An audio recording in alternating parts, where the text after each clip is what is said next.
ఏమైంది బావా? థ్యాంక్సే, నన్ను అర్థం చేసుకున్నావు. నేను నిన్ను అర్థం చేసుకోలేనా బావా? ఎందుకలా ఉంటున్నావు? అసలు నాకు ఇంట్లోనే ఉండాలనిపించట్లేదే. ఎప్పుడెవరు వస్తారో, నిన్నేమంటారో, నేనేం వినాల్సి వస్తుందోనని భయమేస్తుంది. నన్నెవరేమంటారు బావా? అది నువ్వుండగా. మొన్న మమ్మీ అన్న మాటలు ఇంకా నా చెవులోనే మోగుతున్నాయి. మమ్మీని చూసిన ప్రతిసారి సారీరా, ఐఎమ్ రియల్లీ వెరీ సారీ. నువ్వెందుకు సారీ చెప్తున్నావు? ఏం చేయమంటావే నన్ను? ఇంటికి రాగానే నిన్ను హక్ చేసుకోవాలని ఉంటుంది. నాకు ఆ ఫ్రీడమ్ కూడా లేదు. మనిద్దరం భార్యాభర్తలమే కదనే, దీన్ని కూడా తప్పు పడతారా? అత్తయ్య ఏ మూడ్లుందో ఏంటో. శృతికి టాబ్లెట్ అని కంగారు పడినట్టుంది. అసలు ఆ శృతి ఏంటో టాబ్లెట్ ఏంటో, అందుకే టెన్షన్లో అలా అంది. నువ్వు దాన్ని మనసులో పెట్టుకోకు బావా.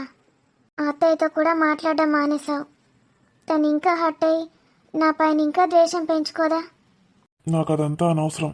మా మమ్మీ చేసింది తప్పు. నేను తనతో మాట్లాడలేను.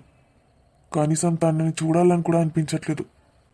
నువ్వు చదువుకొని జాబ్ చేయాలని కూడా లేదే నాకు. అదేంటి బావా, నీకు చదువు అంటే ఇష్టం అన్నావు? ఇష్టమేనే, కానీ నువ్వు వర్క్ చేయడం నాకు ఇష్టం లేదు. ఇలా ఇంటికి రాగానే నీ ఒళ్ళో వాలిపోయి సేద తీరాలి. అంతకు మించి నాకేమొద్దే.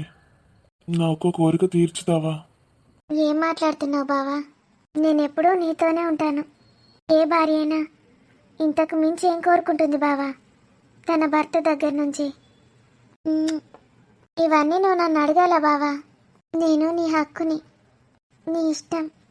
చిన్నప్పుడు నేను స్కూల్ నుంచి రాగానే ఇలా మా మమ్మీ ఒడిలో పడుకోవాలనుకునేవాడిని.